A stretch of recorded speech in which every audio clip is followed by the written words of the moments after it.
Hello everyone, I hope आप सभी लोग बहुत अच्छे होंगे और उतनी ही बेहतर तरीकों से आप सभी लोगों की पढ़ाई चल रही होगी। तो हमें एक और अपडेट जो है, एक और हेडलाइन जो है मिली है बोर्ड की तरफ से।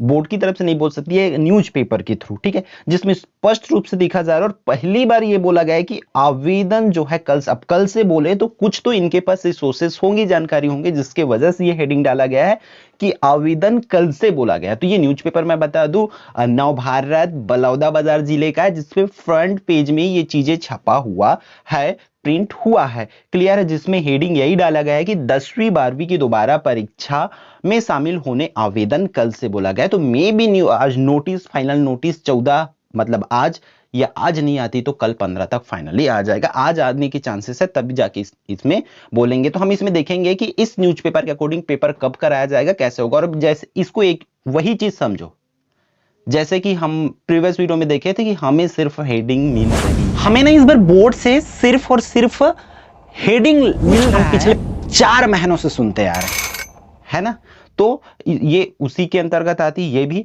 तो हम देखते हैं इसमें, जब तक फाइनल नोटिस नहीं आ जाती तब तक तो हम इसको कंफर्म भी नहीं मान सकते। बट इसमें क्या क्या एक्चुअल में लिखा है, क्योंकि पहली बार ऐसा हो रहा है कि आवेदन कल से बोला गया है और फॉर्म डलेगा बोला गया है, क्लियर। तो हम पूरी न्यूज को पढ़ लेते हैं कि एक्चुअल में उसमें क्या क्या चीजें दिया गया है। तो जैसे कि आपकी स्क्रीन पर है, आप क्या देख पा रहे हैं कि राष्ट्रीय शिक्षा नीति के तहत इस बार छत्तीसगढ़ माध्यमिक शिक्षा मंडल परिणाम से असंतुष्ट परीक्षार्थी के लिए इस वर्ष दोबारा मुख्य परीक्षा का आयोजन करने जा रहे हैं। मतलब इसमें सीधा सीधा बोल दे, पहले इससे पहले तक की न्यूज में हमें कंफर्म नहीं हो रहा था कि एग्जाम होगा या नहीं होगा। इसमें सीधा सीधा बोल दिया गया है कि आयोजन करने जा रहा है करके। द्वितीय परीक्षा को जुलाई के पहले सप्ताह में आयोजित करने की योजना है। लेकिन ये वाली जो पॉइंट है मुझे कहीं ना कहीं इम्पॉसिबल लग रहा है, क्योंकि भाई 15 दिन तो इसमें से गया, सिर्फ मान के चलो 15 तारीख आ गया तो सिर्फ 15 दिन बाकी, तो 15 दिन में फॉर्म भी डालना है। 15 दिन में बच्चे तैयारी कैसे कर लेंगे अगर पहले सप्ताह में एग्जाम, द्वितीय परीक्षा को जुलाई के पहले सप्ताह में बोला गया। तो पहले सप्ताह में मेरे हिसाब से पॉसिबल नहीं लगता कि हम 15 से 20 दिन में दोबारा एग्जाम कंडक्ट करवा सके, सिर्फ 15 दिन में, 20 भी दिन में। पहले सप्ताह बोल रहे, जाहिर सी बात है 2 तारीख 3 तारीख लगभग 4 तारीख को हम मान सकते हैं।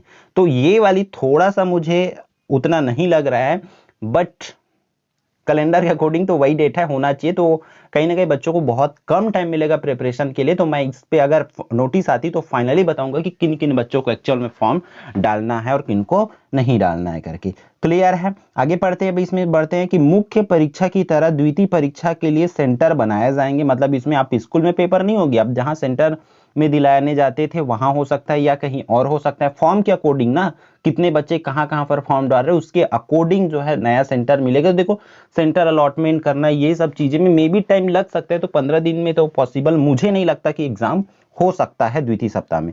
परीक्षा के लिए ऑनलाइन आवेदन 15 जून के बाद मंगाए जाएंगे। देखो ऑनलाइन ही फॉर्म भरा जाएगा, ठीक है। तो ऑनलाइन फॉर्म भरने के भी स्टेप्स हम पूरी तरीके से बता देंगे अगर नोटिस आती है तो। ऑनलाइन आवेदन 15 जून के बाद भरे जाएंगे। और 10वीं 12वीं को देखो यहां पर क्या लिखा है, 10वीं और 12वीं दोनों कक्षाओं की द्वितीय मुख्य परीक्षा आयोजित की जाएगी।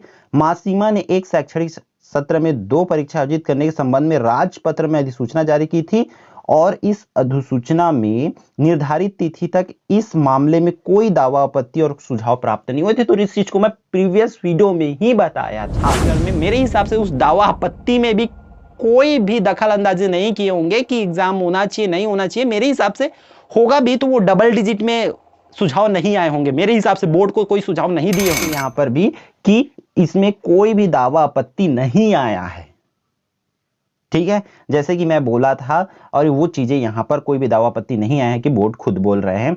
देखो दोबारा मुख्य परीक्षा के आयोजन से अब पूरक परीक्षा नहीं कराई जाएगी। देखो अब दोबारा परीक्षा होगी, जाहिर सी बात है, सप्लीमेंट्री एग्जाम या अवसर परीक्षा जो के नाम से जो होती थी वो सब चीज ना होकर के अब पास वाले बच्चे भी अब पेपर दिला सकते। पास में कितना भी परसेंट हो आप पेपर दिला सकते हो ना, सीधी बात है। आप फेल हो कितना भी सब्जेक्ट में, पूरे सब्जेक्ट का पेपर दिला सकते हो। आप सप्लीमेंट्री कितने भी सब्जेक्ट में हो आप पूरे सब्जेक्ट का भी पेपर दिला सकते हो, या जिसका जिसका दिलाना है, या एक सब्जेक्ट 2 सब्जेक्ट है सबका आप दिला सकते हो, क्लियर है। तो ये रहा आज की इस अपडेट में, पूरी चीजों पढ़ सकते हो। निर्धारित शुल्क बता दिया जाएगा। तो आवेदन ऑनलाइन मंगाया जाएंगे बोला जा रहा है। तो इस तरीके से शुल्क भी लगेगा, तो शुल्क वगैरह तो कंफर्म हमें फाइनल नोटिस अगर हमें मिलती है, बहुत हम आशा करते हैं कि बहुत जल्द मिल जाए, ताकि हम जो बच्चे एक्चुअल में चाहते हैं परसेंट सुधारना उनके लिए मौका मिले। ठीक है, तो लेकिन इसके पीछे एक और क्वेश्चंस पूछे जाएंगे आप लोग के द्वारा, रीचेकिंग का रिजल्ट कब आएगा करके। तो रीचेकिंग का देखो एक्चुअल में तुरंत पता चलता है कि हाँ आज आने वाला है, इस तरीके से बहुत पहले से उसका नोटिस नहीं आता है ना। तो जारी हो जाती है कभी भी, तो मे भी जल्दी करना चाहिए ताकि बच्चों को दोबारा एग्जाम दिलाना है कि नहीं दिलाना है इस पर कंफर्मेशन हो जाए।